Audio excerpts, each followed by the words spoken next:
Murder on the Orient Express by Agatha Christie. Narrated by Nathan Johnson for Natalie. Part 1. The Facts. Chapter 1. An important passenger on the Taurus Express. It was 5 o'clock on a winter's morning in Syria. Alongside the platform at Aleppo stood the train grandly designated in railway guides at the Taurus Express. It consisted of a kitchen and dining car, a sleeping car, and 2 local coaches. By the step leading up into the sleeping car stood a young French lieutenant. Resplendent in uniform, conversing with a small, lean man, muffled up to the ears, of whom nothing was visible but a pink-tipped nose and the 2 points of an upward-curled mustache. It was freezingly cold, and this job of seeing him off a distinguished stranger was not one to be envied. But Lieutenant Dubosc performed his part manfully. Graceful phrases fell from his lips in polished French. Not that he knew what it was all about. There had been rumors, of course, as there always were in such cases. The general, his general's, temper had grown worse and worse. And there had come this Belgian stranger all the way from England, it seemed. There had been a week of curious tensity. And then certain things had happened. A very distinguished officer had committed suicide. Another had resigned. Anxious faces had suddenly lost their anxiety. Certain military precautions were relaxed. And the general, Lieutenant Dubosc's own particular general, had suddenly looked 10 years younger. Dubosc had overheard part of a conversation between him and the stranger. "You have saved us, mon cher," said the general emotionally, his great white moustache trembling as he spoke. "You have saved the honor of the French army. You have averted much bloodshed. How can I thank you for acceding to my request, to have come so far?" To which the stranger, by name M. Hercule Poirot, had made a fitting reply, excluding the phrase, "But indeed, do I not remember that you once saved my life?" And the general had made another fitting reply to that, disclaiming any merit from the past service, and with more mention of France, of Belgium, of glory, of honor, and of such kindred things. They had embraced each other heartily, and the conversation had ended. As to what it had all been about, Lieutenant Dubosc was still in the dark, but to him had been delegated the duty of seeing off M. Poirot by the Taurus Express, and he was carrying it out with all the zeal and ardor befitting a young officer with a promising career ahead of him. "Today is Sunday," said Lieutenant Dubosc. "Tomorrow, Monday evening, you will be in Istanbul." It was not the first time he had made this observation. Conversations in the platform, before the departure of a train, are apt to be somewhat repetitive in character. "That is so," agreed M. Poirot. "And you intend to remain there a few days, I think?" "Mais oui. Istanbul, it is a city I have never visited. It would be a pity to pass through, comme ça." He snapped his fingers descriptively. "Nothing presses. I shall remain there as a tourist for a few days." "La Sainte Sophie, it is very fine," said Lieutenant Dubosc, who had never seen it. A cold wind came whistling down the platform. Both men shivered. Lieutenant Dubosc managed to cast a surreptitious glance at his watch. 5 minutes to 5. Only 5 minutes more.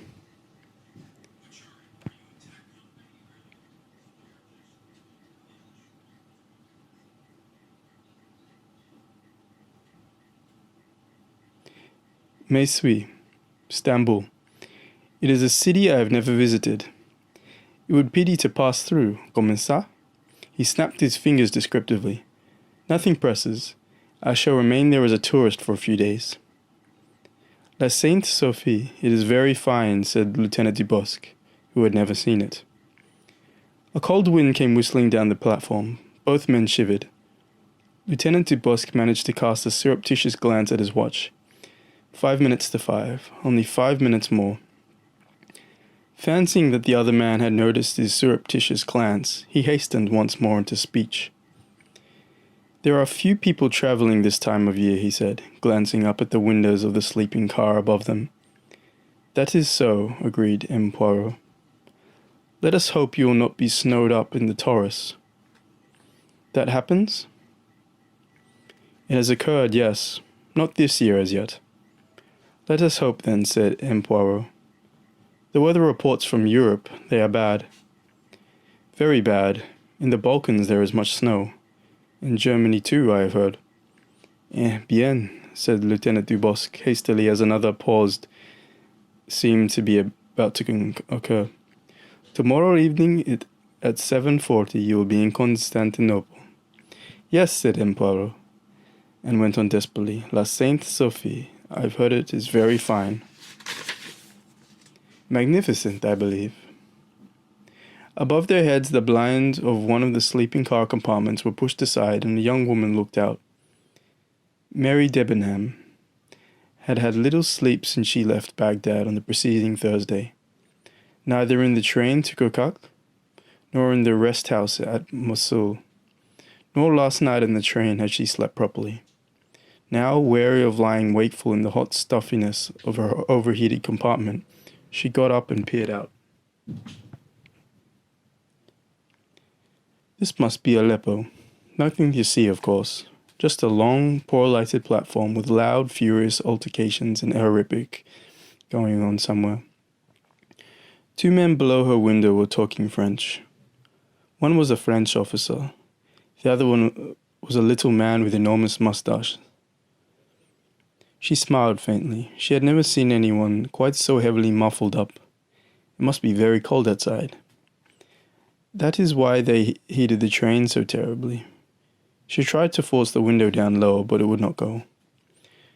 The wagon-lit conductor had come up to the 2 men. The train was about to depart, he said. Monsieur had better mount. The little man removed his hat. With an egg-shaped head he had. In spite of her preoccupations, Mary Debenham smiled. A ridiculous-looking little man. The sort of little man one could not take seriously. Lieutenant Dubosc was saying his parting speech. He had thought it out beforehand and had kept it to the last minute. It was a very beautiful, polished speech. Not to be outdone, M. Poirot replied in kind. En voiture, monsieur, said the wagon-lit conductor. With an air of infinite reluctance, M. Poirot climbed aboard the train. The conductor climbed after him. M. Poirot waved his hand. Lieutenant Dubosc came to the salute. The train, with a terrific jerk, moved slowly forward. Enfin, murmured M. Hercule Poirot. Brrr, said Lieutenant Dubosc, realizing to the full how cold he was. Voilà, monsieur, the conductor displayed to Poirot with a dramatic gesture the beauty of his sleeping compartment and the neat arrangement of his luggage. The little valise of monsieur, I have placed it here. His outstretched hand was suggestive. Hercule Poirot placed in it a folded note. Merci, monsieur. The conductor became brisk and businesslike. I have the tickets of monsieur. I will take it to the passport, please. Monsieur breaks his journey in Istanbul, I understand. M. Poirot assented. There are not many people travelling, I imagine, he said. No, monsieur. I have only 2 other passengers, both English. A colonel from India and a young English lady from Baghdad. Monsieur requires anything? Monsieur demanded a small bottle of Perrier. 5 o'clock in the morning is an awkward time to board a train. There was still 2 hours before dawn. Conscious of an inadequate night's sleep and of a delicate mission successfully accomplished, M. Poirot crawled up in a corner and fell asleep. When he awoke, it was 9:30, and he sallied forth to the restaurant car in search of hot coffee. There's only one occupant at the moment, obviously the young English lady referred to by the conductor. She was tall, slim, and dark, perhaps 28 years of age. There was a kind of cool efficiency in the way she was eating her breakfast, and in the way she called to the attendant to bring her more coffee, which bespoke a knowledge of the world and of travelling. She wore a dark-coloured travelling dress of some thin material eminently suitable for the heated atmosphere of the train. M. Hercule Poirot, having nothing better to do, amused himself by studying her without appearing to do so. She was, he judged, the kind of young woman who could take care of herself with perfect ease wherever she went. She had poise and efficiency. He rather liked the severe regularity of her features and the delicate pallor of her skin. He liked the burnished black head with its neat waves of hair, and her eyes, cool, impersonal, and grey. But she was, he decided, just a little too efficient to what he called jolie femme. Presently another person who entered the restaurant car. This was a tall man of between 40 and 50, lean of figure, brown of skin, with hair slightly grizzled around the temples. "The Colonel from India," said Poirot to himself. The newcomer gave a little bow to the girl. "Morning, Miss Debenham." "Good morning, Colonel Arbuthnot." The Colonel was standing with a hand on the chair opposite her. "Any objection?" he asked. "Of course not. Sit down." "Well, you know, breakfast isn't always a chatty meal." "I should hope not, but I don't bite." The Colonel sat down. "Boy," he called in peremptory fashion. He gave an order for eggs and coffee. His eyes rested for a moment on Hercule Poirot, but they passed on indifferently. Poirot, reading the English mind correctly, knew that he had said to himself, "Only some damned foreigner." True to their nationality, the two English people were not chatty. They exchanged a few brief remarks, and presently the girl rose and went back to her compartment. At lunchtime, the other two again entered it, again shared a table, and again they both completely ignored the third passenger. The conversation was more animated than at breakfast. Colonel Arbuthnot talked of the Punjab, and occasionally asked the girl a few questions about Baghdad, where it became clear that she had been in a post as governess. In the course of conversation, they discovered some mutual friends which had the immediate effect of making them more friendly and less stiff. They discussed old Tommy somebody and Jerry someone else. The Colonel inquired whether she was going straight through to England or whether she was stopping in Istanbul. "No, I'm going straight on." "Isn't that rather a pity?" "I came out this way 2 years ago and spent 3 days in Istanbul then." "Oh, I see." "Well, I may say I'm very glad you're going right through, because I am." He made a kind of clumsy little bow, flushing a little as he did so. "He is susceptible, how Colonel," thought Hercule Poirot to himself with some amusement. "The train, it is as dangerous as a sea voyage." Miss Debenham said evenly that would be very nice. Her manner was slightly repressive. The Colonel, Hercule Poirot noticed, accompanied her back to her apartment. Later they passed through the magnificent scenery of the Taurus. As they looked down towards the Sicilian gates standing in the corridor side by side, a sigh came suddenly from the girl. Poirot was standing near them and heard her murmur, "It's so beautiful. I wish. Yes? I wish I could enjoy it." Arbuthnot did not answer. The square line of his jaw seemed a little sterner and grimmer. "I wish to heaven you were out of all this," he said. "Hush, please, hush." "Oh, it's all right." He shot a slightly annoyed glance in Poirot's direction. Then he went on, "But I don't like the idea of your being a governess, at the beck and call of tyrannical mothers and the tiresome brats." She laughed with just a hint of uncontrol in the sound.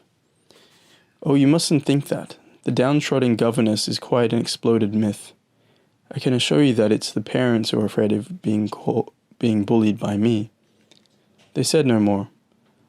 Arbuthnot was, perhaps, ashamed of his outburst.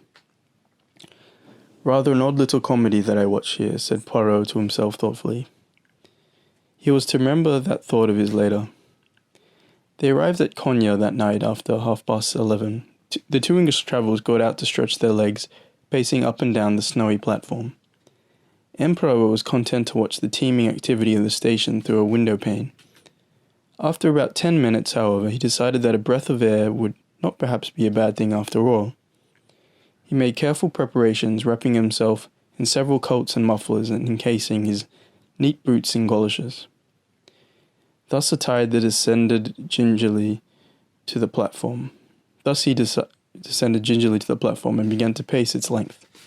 He walked out beyond the engine. It was the voices which gave him the clue of the two indistinct figures standing in the shadow of a traffic van. Arbuthnot was not speaking. "Mary," the girl interrupted him. "Not now, not now. When it's all over, when it's behind us, then." Discreetly, M. Poirot turned away. He wondered.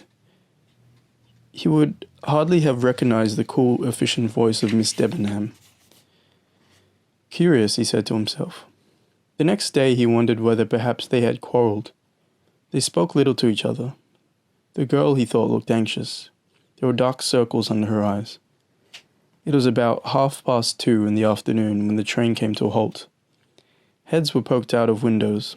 A little knot of men were clustered by the side of the line, looking and pointing at something under the dining car. Poirot leaned out and spoke to the wagon conductor who was hurrying past. The man answered, and Poirot drew back his head and, turning, almost collided with Mary Debenham, who was standing just behind him. "What is the matter?" she asked breathlessly in French. "Why are we stopping?" "It is nothing, mademoiselle. It is something that has caught fire under the dining car. Nothing serious. It is put out. They are now repairing the damage. There is no danger, I assure you." She made a little abrupt gesture, as though she were waving the idea of danger aside as something completely unimportant. Yes, I understand, but the time." "The time?" "Yes, this will delay us." "It is possible, yes," agreed Poirot. "But we can't afford delay. The train is due in at 6:55, and one has to cross the Bosphorus and catch the Simplon Orient Express the other side at 9 o'clock. If there is an hour or two of delay, we shall miss the connection." "It is possible, yes," he admitted. He looked at her curiously. The hand that held the window bar was not quite steady. Her lips, too, were trembling. "Does it matter to you very much, mademoiselle?" he asked. Yes, it does. I must catch that train." She turned away from him and went down the corridor to join Colonel Arbuthnot. Her anxiety, however, was needless. 10 minutes later, the train started again. It arrived at Haye de Pressar only 5 minutes late, having made up time on the journey. The Bosphorus was rough, and M. Poirot did not enjoy the crossing. He was separated from his travelling companions in the boat, and did not see them again. On arrival at the Galata bridge, he drove straight to the Tocatlian Hotel. Chapter 2. The Tocatlian Hotel. At the Tocatlian, Hercule Poirot asked for a room with bath. Then he stepped over to the concierge's desk and inquired for letters. There were 3 waiting for him and a telegram. His eyebrows rose a little at the sight of the telegram. It was unexpected. He opened it in his usual neat, unhurried fashion. The printed words stood out clearly. "Development you predicted in Casno case has come unexpectedly. Please return immediately." "Voilà ce qui est embêtant," murmured Poirot vexedly. He glanced up at the clock. I shall have to go on tonight," he said to the concierge. "At what time does the Simplon Orient leave?" "At 9 o'clock, monsieur." "Can you get me a sleeper?" "Assuredly, monsieur. There is no difficulty this time of the year. The trains are almost empty. First class or second?" "First." "Très bien, monsieur." "How far are you going?" "To London." "Bien, monsieur. I'll get you a ticket to London and reserve your sleeping car accommodation in the Stamboul Salais coach." Poirot glanced at the clock again. It was 10 minutes to 8. "I have time to dine?" "But assuredly, monsieur." The little Belgian nodded. He came over and cancelled his room order and crossed the hall to the restaurant. As he was giving his order to the waiter, a hand was placed on his shoulder. "Ah, mon vieux, but this is an unexpected pleasure," said a voice behind him. The speaker was a short, stout, elderly man, his hair cut en brosse. He was smiling delightedly. Poirot sprang up. "Embuth. M. Poirot." Embuth was a Belgian, a director of the Compagnie Internationale des Wagons-Lits, and his acquaintance with a former star of the Belgian police force dated back many years. "You find yourself far from home, monsieur," said Embuch. A little affair in Syria." "Ah, and you return home when?" "Tonight." "Splendid. I too. That is to say, I go as far as Lausanne, where I have affairs. You travel on the Simplon Orient, I presume?" "Yes, I have just asked them to get me a sleeper. It was my intention to remain here some days, but I have received a telegram recalling me to England on important business." "Ah," sighed Embuth. Les affaires. But you are at the top of the tree nowadays, mon vieux." "Some little success I have had, perhaps." Hercule Poirot tried to look modest, but failed signally. Booth laughed. "We'll meet later," he said. Hercule Poirot addressed himself to the task of keeping his moustaches out of the soup.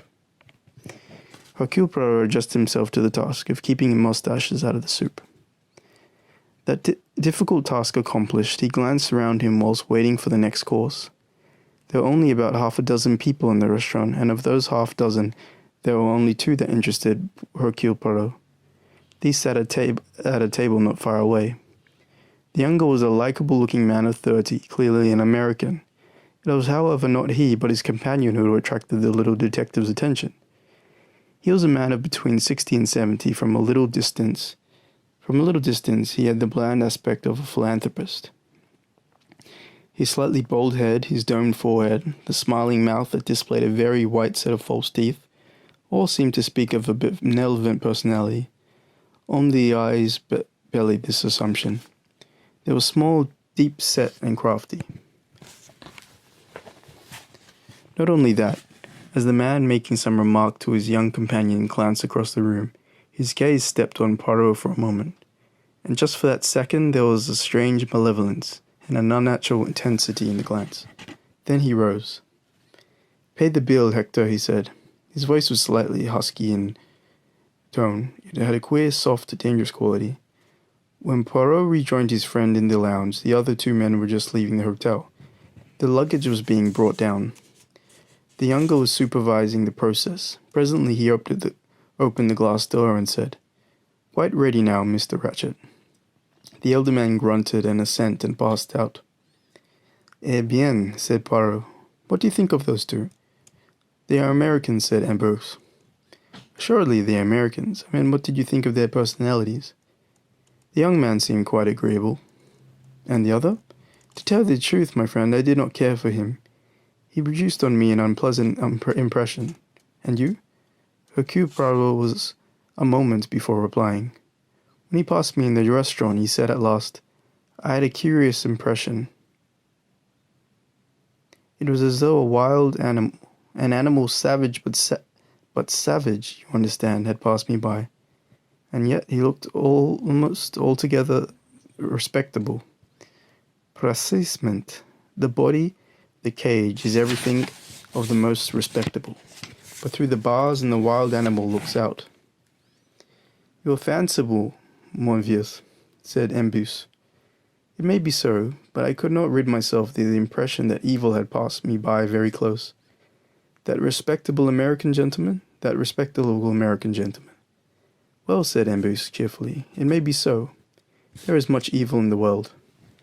At that moment the door opened and the concierge came towards them. He looked concerned and apologetic. "It is extraordinary, monsieur," he said to Poirot. "There is not one first-class sleeping berth to be had on the train." "Comment?" cried Embus. "At this time of the year?" "Ah, without doubt there is some party of journalists, of politicians."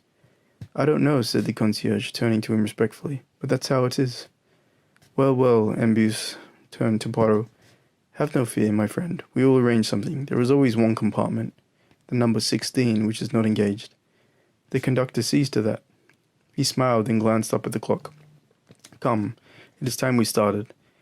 At the station, Embus was greeted with respectable impressment by the brown uniform wagon-lit conductor. Good evening, monsieur. Your compartment is the number 1. He called to the porters, and they wheeled their load halfway along the carriage in which the tin plates proclaimed its destination. Istanbul, Trieste, Calais. You are full up tonight, I hear. It is incredible, monsieur. All the world elects to travel tonight. All the same, you must find room for this gentleman here. He is a friend of mine. He can have the number 16. It is taken, monsieur. What? The number 16? A glance of understanding passed between them, and the conductor smiled. He was a tall, sallow man of middle age. But yes, monsieur. As I told you, we are full everywhere. But what passes itself? Demanded Embus angrily. There is a conference somewhere? It is a party? No, monsieur, it is only chance. It just happens that many people have elected to travel tonight. Embus made a clicking sound of annoyance. At Belgrade, he said, there will be the slip coach from Athens. There will also be the Bucharest-Paris coach. But we do not reach Belgrade until tomorrow evening. The problem is for tonight. There is no second-class berth free. There is a second-class berth, monsieur. Well then. But it is a lady's berth. There is already a German woman in the compartment. A lady's maid. La, this is awkward, said Embus. Do not distress yourself, my friend, said Poirot. I must travel in an ordinary carriage. Not at all, not at all. He turned once more to the conductor. Everyone has arrived? It is true, said the man, that there is one passenger who has not yet arrived. He spoke slowly with hesitation. But speak then. Number 7 berth, a second class. The gentleman has not yet come, and it is 4 minutes to 9. Who is it? An Englishman. The conductor consulted his list. A.M. Harris. A name of good omen, said Poirot. I read my Dickens. M. Harris. He will not arrive. Put monsieur's luggage in number 7, Embus. If this M. Harris arrives, you will tell him that he is too late. The berths cannot be retained so long. We will arrange the matter one way or another. What do I care for a M. Harris? As monsieur pleases, said the conductor. He spoke to Poirot's porter, directing him where to go. Then he stood aside the steps to let Poirot enter the train. Tout à fait à boat, monsieur, he called. The inn compartment, but one. Poirot passed along the corridor, a somewhat slow progress, as most of the people travelling along standing outside their carriages. His polite pardons were uttered with the regularity of clockwork. At last he reached the compartment indicated. Inside it, reached up to a suitcase, was the tall young American of the Tocatlion. He frowned at Poirot as Poirot entered. Excuse me, he said, I think you've made a mistake. Then laboriously in French, Je crois que vous avez un autre. Poirot replied in English, You are Mr. Harris? No, my name is McQueen. But at that moment the voice of the wag-lit conductor spoke from over Poirot's shoulder. An apologetic, rather breathless voice. There is no other berth on the train, monsieur. The gentleman has to come in here. He was holding up the corridor window as he spoke and began to lift in Poirot's luggage.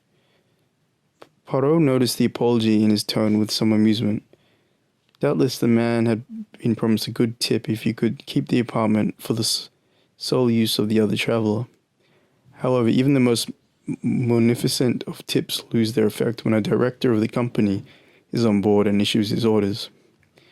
The conductor emerged from the compartment, having swung the suitcases up onto the racks. Voilà, monsieur, he said. All is arranged. Yours is the upper berth, the number 7. We start in 1 minute. He hurried off down the corridor. Poirot re-entered the compartment. A phenomenon I have seldom seen, he said cheerfully. A wagon-lit conductor himself puts up the luggage. It is unheard of. His fellow traveller smiled. He had evidently gotten over his annoyance. Had probably decided that it was no good to take the matter other than philosophically. The train's remarkably full, he said. A whistle blew. There was a long, melancholy cry from the engine. Both men stepped out into the corridor. Outside, a voice shouted, "In voiture." "We're off," said McQueen. But they were not off. The whistle blew again. "I say, sir," said the young man suddenly, "if you'd rather have the lower berth, easier and all that, well, that's all right by me." "No, no," protested Poirot. "I would not deprive you." "That's all right. You are too amiable." Polite protests on both sides. "It is for one night only," explained Poirot, "at Belgrade."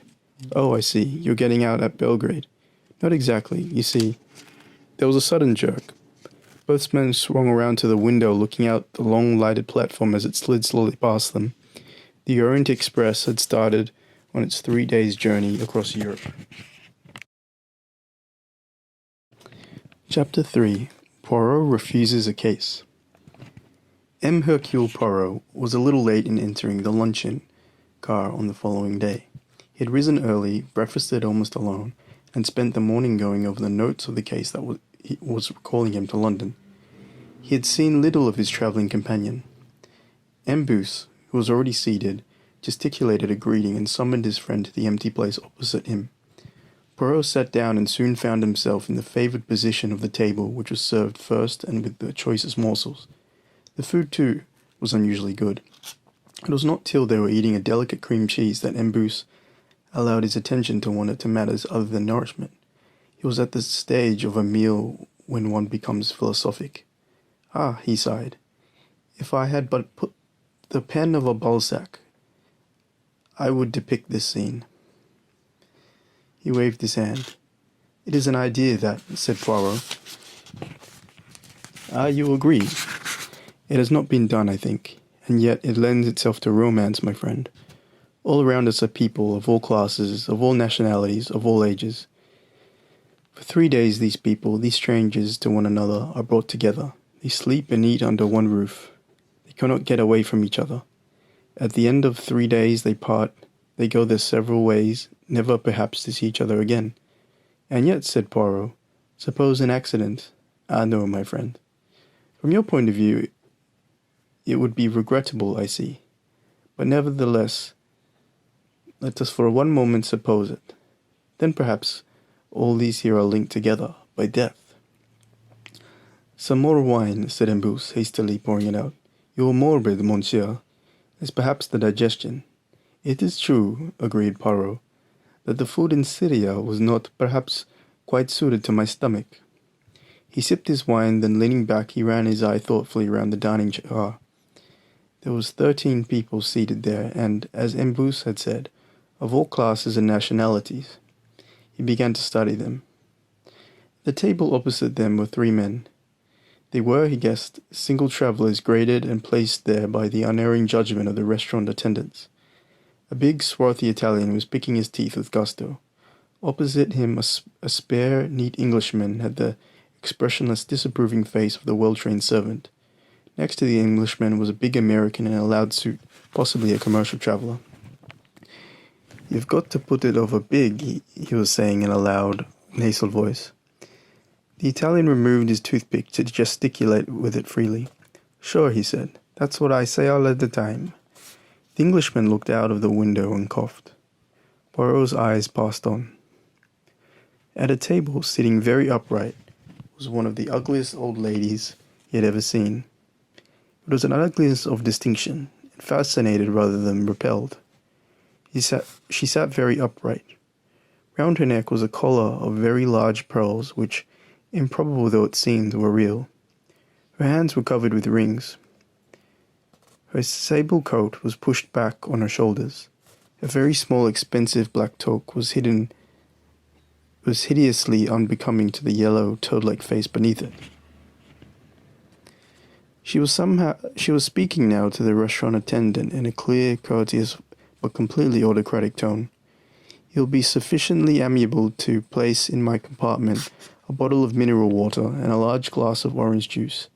You'll arrange that I shall have chicken cooked without sauces for dinner this evening, also some hard-boiled fish. The attendant replied respectfully that it should be done. She gave a slight, gracious nod of the head and rose. Her glance caught Poirot's and swept over him with the nonchalance of the uninterested aristocrat. "This is the Princess Dragomirov," said Embus in a low tone. "She is a Russian. Her husband realized all this money before the revolution and invested it abroad. She is extremely rich, a cosmopolitan." Poirot nodded. He had heard of Princess Dragomirov. "She is a personality," said Embus. "Ugly as sin, but she makes herself felt. You agree?" Poirot agreed. At another of the large tables, Mary Debenham was sitting with two other women. One of them was a tall, middle-aged woman in a plaid blouse and tweed skirt. She had a mass of faded yellow hair unbecomingly arranged in a large bun, wore glasses, and had a long, mild, amiable face rather like a sheep. She was listening to the third woman, a stout, pleasant-faced, elderly woman who was talking in a slow, clear monotone which showed no signs of pausing for breath or coming to a stop. "And so my daughter said..." "Why," she said, you just can't apply American methods in this country. It's just natural to the folks here to be indolent," she said. "They just haven't got any hustle in them. But all the same, you'd be surprised to know what our college there is doing. They've got a fine staff of teachers. I guess there's nothing like education. We've got to apply our Western ideals and teach the East to recognize them," my daughter says. The train plunged into a tunnel. The calm, monotonous voice was drowned. At the next table, a small one, sat Colonel Arbuthnot, alone. His gaze was fixed upon the back of Mary Debenham's head. They were not sitting together. Yet it could easily have been managed. Why? Perhaps, Poirot thought, Mary Debenham had demurred. A governess learns to be careful. Appearances are important. A girl with her living to get has to be discreet. His glance shifted to the other side of the carriage. At the far end, against the wall, was a middle-aged woman dressed in black, with a broad, expressionless face. German or Scandinavian, he thought. Probably a German lady's maid. After her came a couple leaning forward and talking animatedly together. The man wore English clothes of loose tweed, but he was not English. Though only the back of his head was visible to Poirot, the shape of it and the set of shoulders betrayed him. A big man, well made. He turned his head suddenly and Poirot saw his profile. A very handsome man of 30-odd, with a big fair moustache. The woman opposite him was a mere girl, 20 yet, I guess. A tight-fitting little black coat and skirt. White satin blouse, small chic black toque, perched at the fashionable outrageous angle. She had a beautiful foreign-looking face, dead white skin, large brown eyes, jet black hair. She was smoking a cigarette in a long holder. Her manicured hands had deep red nails.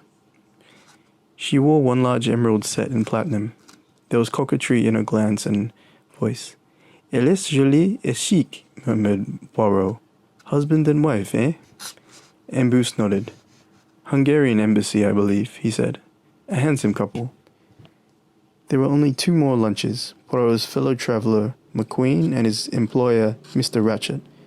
The latter sat facing Poirot, and for the second time Poirot studied the unpossessing face, noting the false benevolence of the brown and the small, cruel eyes. Doubtless Embus saw a change in his friend's expression. "It is at your wild animal you look," he asked. Poirot nodded. As his coffee was brought to him, Embus rose to his feet. Having started before Poirot, he had finished some time ago. "I return to my compartment," he said. "Come along presently and converse with me." "With pleasure." Poirot sipped his coffee and ordered a liqueur. The attendant was passing from table to table with his box of money, accepting payment for bills. The elderly American lady's voice rose shrill and plaintive. "My daughter said, 'Take a book of food tickets and you'll have no trouble at all.' Now, that isn't so. Seems they have to have a 10% tip, and then there's that bottle of mineral water, and a queer sort of water too. They hadn't gotten any Evian or Vichy, which seems queer to me." It is. They must, how you say, serve the ward of the country, explained the sheep-faced lady. Well, it seems queer to me. She looked distastefully at the heap of small change on the table in front of her. Look at all this particular stuff he's given me. Dinars or something. Just a lot of rubbish it looks. My daughter said. Mary Debenham pushed back her chair and left with a slight bow to the other two. Colonel Arbuthnot got up and followed her. Gathering up her despised money, the American lady followed suit, followed by the lady like a sheep. The Hungarians had already departed. The restaurant car was empty save for Poirot and Ratchet and McQueen. Ratchet spoke to his companion, who got up and left the car. Then he rose himself, but instead of following McQueen, he dropped unexpectedly into the seat opposite Poirot. "Can you oblige me with a light?" he said. His voice was soft, faintly nasal. "My name is Ratchet." Poirot bowed slightly. He slipped his hand into his pocket and produced a matchbox, which he handed to the other man, who took it but did not strike a light. "I think," he went on, "that I have the pleasure of speaking to M. Hercule Poirot, is that so?" Poirot bowed again. "You have been correctly informed, monsieur." The detective was conscious of the strange, shrewd eyes, summing him up before the other spoke again. "In my country," he said, "we come to the point quickly. Mr. Poirot, I want you to take on a job for me."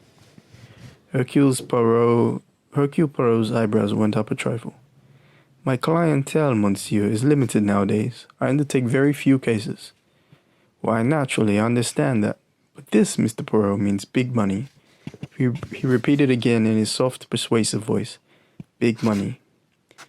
Hercule Poirot was silent a minute or two. Then he said, "What is it you wish me to do for you, Ratchet?" "Mr. Poirot, I am a rich man, a very rich man. Men in that position have enemies. I have an enemy." "Only one enemy?" "Just what do you mean by that question?" asked Ratchet sharply. "Monsieur, in my experience, when a man is in a position to have, as you say, enemies, then it does not usually resolve itself into one enemy only." Ratchet seemed relieved by Poirot's answer. He said quickly, "Why, yes, I appreciate that point. Enemy or enemies, if it doesn't matter.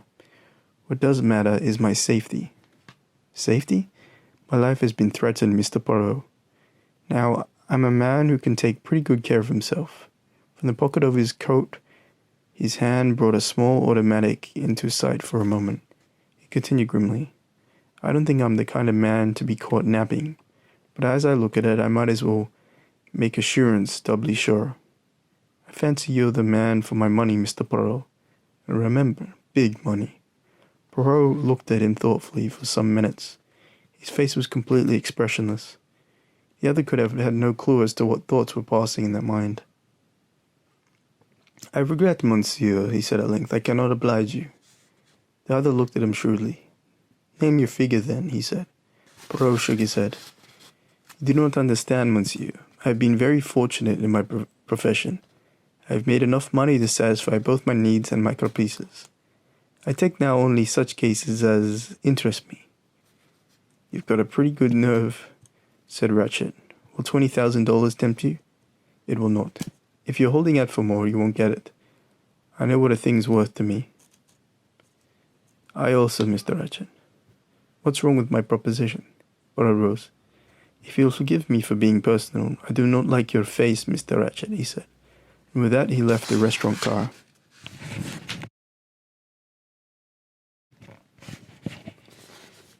Chapter 4. A Cry in the Night. The Simplon Orient Express arrived at Belgrade at 8:45 that evening. It was not due to depart again until 9:15, so Poirot descended to the platform. He did not, however, remain there long. The cold was bitter, and though the platform itself was protected, heavy snow was falling outside. He returned to his compartment. The conductor, who was on the platform, stamping his feet and waving his arms to keep warm, spoke to him. "Your valises have been moved, monsieur, to the compartment number 1, the compartment of Embus." "But where is Embus, then?" "He's moved into the coach from Athens, which has just been put on." Poirot went in search of his friend Embus. Embus waved his protestations aside. It is nothing, it is nothing. It's more convenient like this. You are going through to England, so it is better that you should stay in through coach to Calais. Me? I am very well here. It is most peaceful. This coach is empty save for myself and one little Greek doctor. Ah, my friend, what a night. They say there has not been so much snow for years. Let us hope we shall not be held up. I'm not too happy about it, I can tell you. At 9:15, punctually the train pulled out of the station, and shortly afterwards Poirot got up, said goodnight to his friend, and made his way along the corridor back into his own coach, which was in front next to the dining car. On this, the second day of the journey, barriers were breaking down. Colonel Arbuthnot was standing at the door of his compartment talking to McQueen. McQueen broke off something he was saying when he saw Poirot. He looked very surprised. "Why," he cried, "I thought you'd left us. You said you were getting off at Belgrade." "You misunderstood me," said Poirot, smiling. "I remember now the trains started from Istanbul just as we were talking about it. But man, your baggage, it's gone. It has been moved into another compartment. That is all." "Oh, I see." He resumed his conversation with Arbuthnot, and Poirot passed on down the corridor. 2 doors from his own compartment, the elderly American lady, Mrs. Hubbard, was standing talking to the sheep-like lady who was a Swede. Mrs. Hubbard was pressing a magazine on the other. "Do not take it, my dear," she said. "I've got plenty other things to read." "No, do take it, my dear. I've got plenty other things to read." "My, isn't the cold something frightful?" she nodded amicably to Poirot. "You're most kind," said the Swedish lady. "Not at all. I hope you'll sleep well and that your head will be better in the morning. It is the cold only. I make now myself a cup of tea." "Have you got some aspirin? Are you sure now? I've got plenty." "Well, good night, my dear." She turned to Poirot conversationally as the other woman departed. "Poor creature, she's a Swede. As far as I can make out, she's kind of a missionary, a teaching one. A nice creature, but doesn't talk much English. She was most interested in what I told her about my daughter." Poirot by now knew all about Mrs. Hubbard's daughter. Everyone on the train who could understand English did. How she and her husband were on the staff of a big American college in Smyrna, and how this was Mrs. Hubbard's first journey to the East, and what she thought of the Turks and their slipshod ways and the condition of their roads. The door next to them opened, and the thin, pale man-servant stepped out. Inside, Poirot caught a glimpse of Mr. Ratchett sitting up in bed. He saw, and his face changed, darkening with anger. Then the door was shut. Mrs. Hubbard drew Poirot a little aside. "You know, I'm dead scared of that man. Oh, not the valet, the other, his master. Master indeed. There's something very wrong about that man. My daughter always says I'm very intuitive. When Mama gets a hunch, she's dead right. That's what my daughter says. And I've got a bunch about that man. He's next door to me, and I don't like it. I put my grips against the communicating door last night. I thought I heard him trying the handle. Do you know, I shouldn't be surprised if that man turns out to be a murderer. One of these trains robbers you hear about. I dare say I'm foolish, but there it is. I'm downright scared of the man. My daughter said I'd have an easy journey, but somehow I don't feel happy about it. It may be foolish, but I feel anything might happen. Anything at all. And how that nice young fellow can bear to be his secretary, I can't think." Colonel Arbuthnot and McQueen were coming towards him down the corridor. "Come into my carriage," said McQueen was saying. "It isn't made up for the night yet.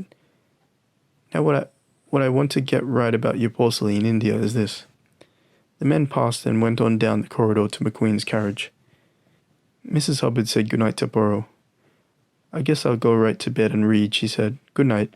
Good night, madame." Poirot passed into his own compartment, which was the next one beyond Ratchett's. He undressed and got into bed, read for about half an hour, and then turned out the light. He awoke some hours later and awoke with a start. He knew what it was that had awakened him. A loud groan. Almost a cry. Somewhere close at hand. At the same moment, the ting of a bell sounded sharply. Poirot sat up and switched on the light. He noticed that the train was at a standstill, presumably at a station. That cry had startled him. He remembered that it was Ratchett who had the next compartment. He got out of bed and opened the door just as the wagon-lit conductor came hurrying along the corridor. He knocked on Ratchet's door. Poirot kept his door open a crack and watched. The conductor tapped a second time. A bell rang and a light showed over another door farther down.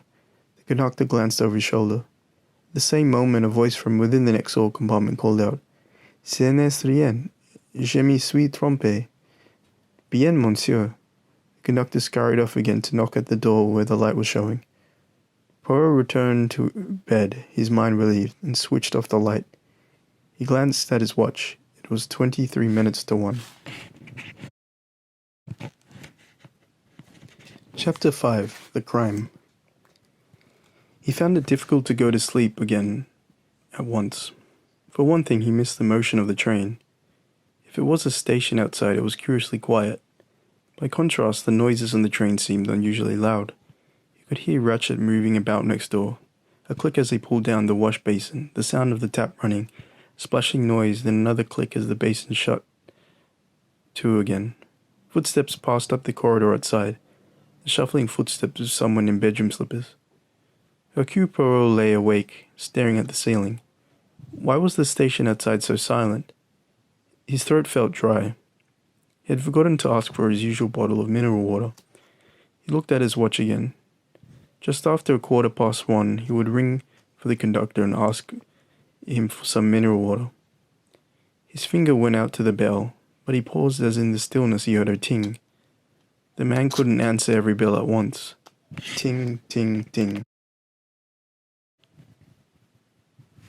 It sounded again and again. Where was the man? Somebody was getting impatient. Ting. Whoever it was keeping their fingers solidly on the push. Suddenly, with a rush, his footsteps echoing up the aisle, the man came. He knocked at a door not far from Poirot's own. Then came voices, the conductor's, differential, apologetic, and a woman's, insistent and voluble. Mrs. Hubbard. Poirot smiled to himself. The altercation, if it was one, went on for some time. Its proportions were 90% of Mrs. Hubbard's to a soothing 10% of the conductor's. Finally, the matter seemed to be adjusted. Poirot heard distinctly, "Bonne nuit, madame," and a closing door. He pressed his own finger on the bell. The conductor arrived promptly. He looked hot and worried. "De l'eau minérale, s'il vous plaît." "Bien, monsieur." Perhaps a twinkle in Poirot's eyes led him to unburden himself. "La dame américaine, yes?" He wiped his forehead. "Imagine to yourself the time I have had with her. She insists that there is a man in her compartment. Figure to yourself, monsieur, in a space of this size." He swept a hand around. "Where would he conceal himself? I argue with her. I point out that it is impossible. She insists. She woke up and there was a man there. And how, I ask, did he get out and leave the door bolted behind him? But she will not listen to reason. As though there were not enough to worry us already. This snow." "Snow? But yes, monsieur. Monsieur has not noticed. The train has stopped. We have run into a snowdrift. Heaven knows how long we shall be here. I remember once being snowed up for 7 days. Where are we? Between Vinkovy and Brod." "La la," said Poirot vexedly. The man withdrew and returned with the water. "Bonsoir, monsieur." Poirot drank a glass of water and composed himself to sleep. He was just dropping something off when something again woke him. This time it was as though something heavy had fallen with a thud against the door. He sprang up, opened it, and looked out. Nothing. But to his right, some way down the corridor, a woman wrapped in a scarlet kimono was retreating from him.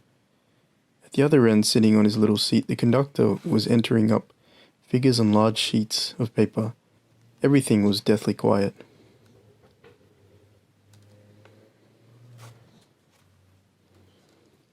"Decidedly I suffer from the nerves," said Poirot, and retired to bed again. This time he slept till morning. When he woke, the train was still at a standstill. He raised a blind and looked out. Heavy banks of snow surrounded the train. He glanced at his watch and saw that it was past 9 o'clock.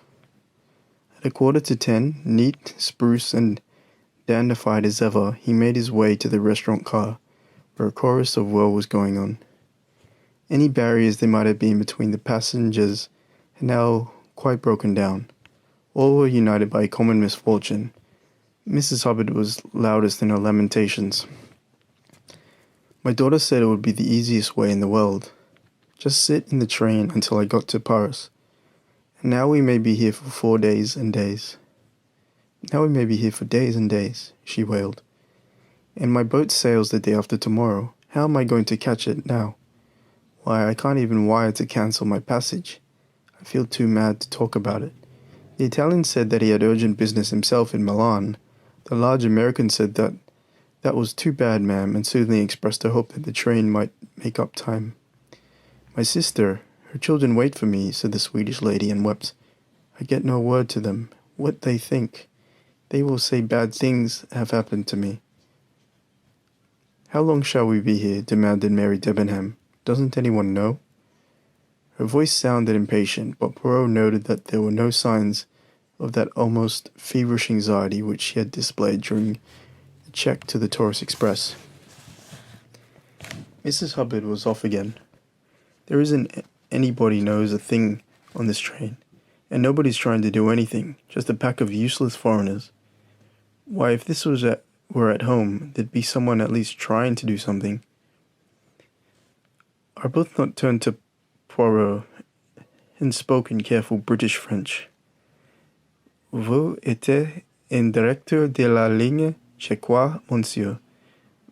Vos paroles nous direz. Smiling, Poirot corrected him. No, he said in English. It is not I. You confound me with my friend Dembus. Oh, I am sorry. Not at all. It is most natural. I am now in the compartment that he had formerly. Dembus was not present in the restaurant car. Poirot looked about to notice who else was absent. Princess Dragomerov was missing, and the Hungarian couple. Also Ratchet, his valet, and the German lady's maid. The Swedish lady wiped her eyes. I am foolish, she said. I am a baby to cry. All for the best. Whatever happened? This Christian spirit, however, was far from being shared. That's all very well, said McQueen restlessly.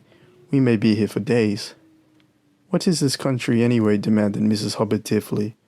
On being told that it was Yugoslavia, she said, Oh, one of those Balkan things. What can you expect?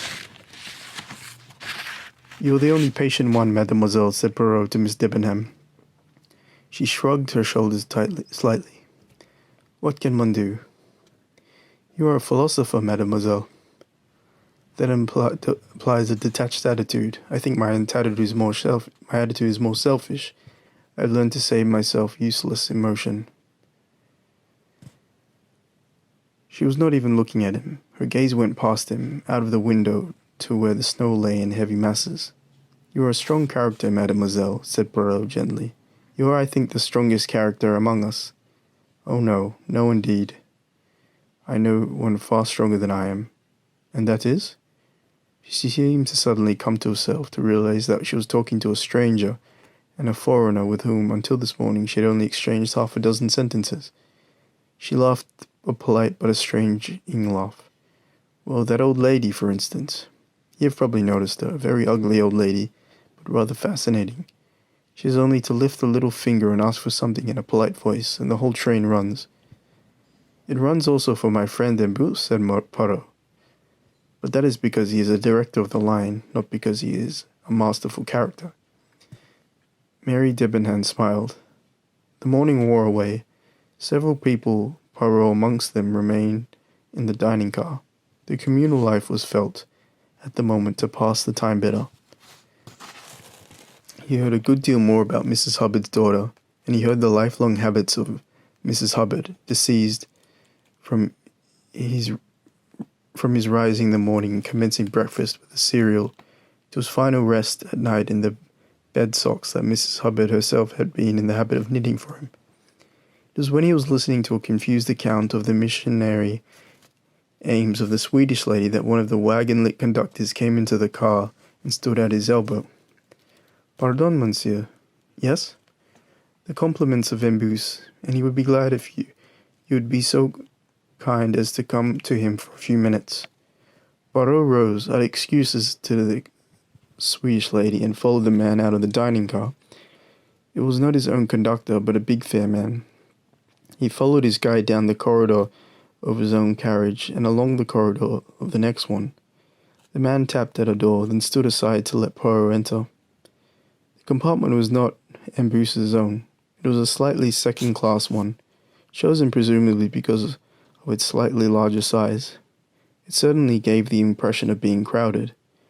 Embus himself was sitting on the small seat in the opposite corner. In the corner next to the window facing him was a small, dark man looking at the window. Standing up and quite preventing Poirot from advancing any farther was a big man in blue uniform, the chef de train, and his own wagon-lit conductor. "Ah, my good friend," cried Embus, "come in. We have need of you." The little man in the window shifted along the seat. Poirot squeezed past the other two and sat down facing his friend. The expression of Embus's face gave him, as he would have expressed it, furiously to think. It was clear that something out of the common had happened. "What has occurred?" he asked. "You may well ask that. First this snow, this stoppage, and now—" He paused, and a sort of strangled gasp came from the wagon-lit conductor. "And now what?" "And now a passenger lies dead in his berth, stabbed." Embus spoke with a kind of calm desperation. "A passenger? Which passenger?" "An American. A man called... He soldiered some notes in front of him. Ratchet. That is right, Ratchet." "Yes, monsieur," the wagon-lit man gulped. Poirot looked at him. He was white as chalk. "You'd better let that man sit down," he said. "He may faint otherwise." The chef de train moved slightly, and the wagon-lit man sank down in the corner and buried his face in his hands. "Brr," said Poirot, "this is serious." "Certainly it is serious. To begin with, a murder, that by itself is a calamity of the first water. But not only that, the circumstances are unusual. Here we are, brought to a standstill. We may be here for hours, not only hours, days. Another circumstance. Passing most countries, we have the police of that country on the train. But in Yugoslavia, no. You comprehend? It is a position of great difficulty," said Poirot. There is worse to come. Dr. Constantine, I forgot. I have now introduced you. Dr. Constantine and Poirot." The little dark man bowed, and Poirot returned it. Dr. Constantine is of the opinion that death occurred at about 1 a.m. "It is difficult to say in these matters," said the doctor, "but I think I can definitely say that the death occurred between midnight and 2 in the morning." "When was this M. Ratchet last seen alive?" asked Poirot. "He is known to have been alive at about 20 minutes to 1 when he spoke to the doctor," said Embus. "That is quite correct," said Poirot. "I myself heard what passed." "That is the last thing known?" "Yes." Poirot turned toward the doctor, who continued. "The window of M. Ratchet's compartment was found wide open, leading one to suppose that the murderer escaped that way. But in my opinion, that open window was a blind. Anyone departing that way would have left distinct traces in the snow. There were none." "The crime was discovered when?" asked Poirot. "Michel," the wagon-lit conductor sat up. His face still looked pale and frightened. "Tell this gentleman exactly what occurred," ordered Embus. The man spoke somewhat jerkily. "The valet of this M. Ratchet, he tapped several times at the door this morning.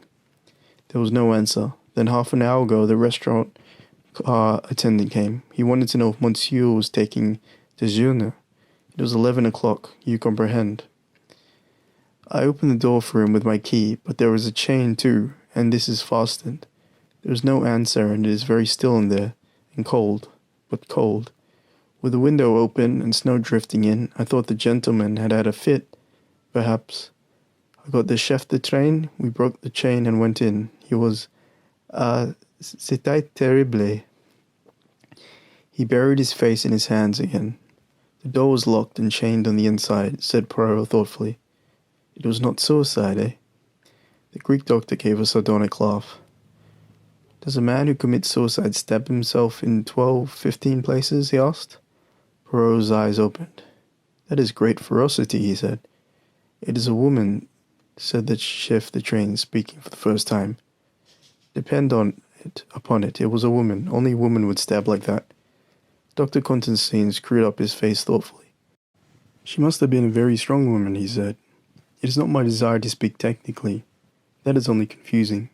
But I can show you that one or two of the blows were delivered with such force as to drive them through hard belts of bone and muscle. It was not clearly a scientific crime, said Poirot. It was most unscientific, said Dr. Constantine. The blows seem to have been delivered haphazard and at random.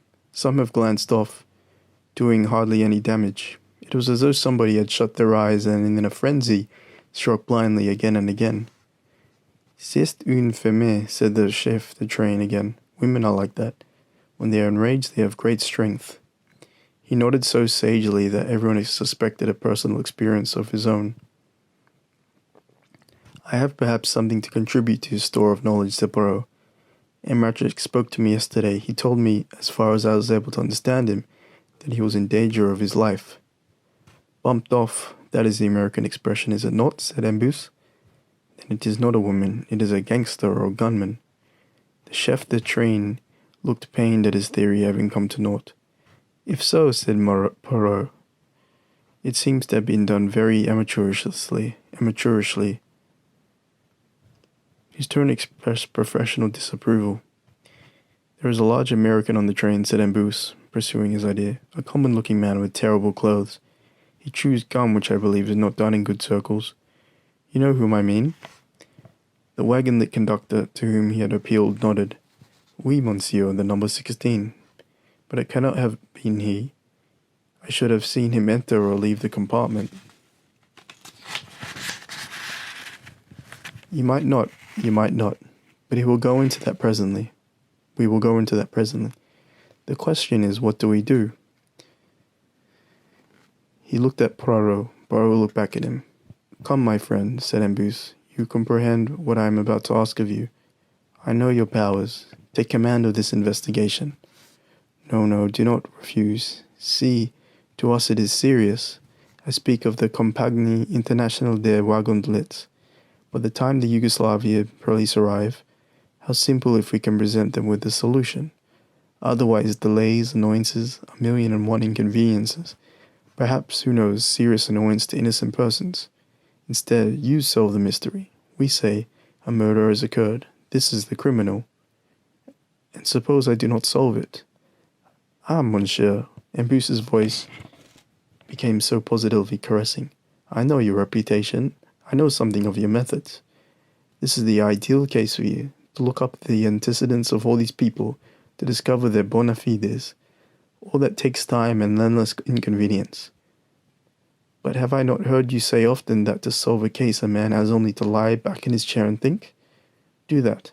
Interview the passengers on the train, view the body, examine what clues there are, and then, well, I have faith in you. I am assured that it is no idle boast of yours. Lie back and think. Use, as I have heard you say so often, the little grey cells of the mind, and you will know. He leaned forward, looking affectionately at his friend. Your faith touches me, my friend, said Poirot emotionally. As you say, this cannot be a difficult case. I myself last night. But we will not speak of that now. In truth, this problem intrigues me. I was reflecting not half an hour ago that many hours of boredom lay ahead whilst we are stuck here, and now a problem lies ready to my hand. You accept then? Said Embus eagerly. C'est entendu. You place the matter in my hands. Good, we are all at your service. To begin with, I should like a plan of the Istanbul Salés coach, with a note of the people who occupied the several compartments, and I should also like to see their passports and their tickets. Michel will get you those.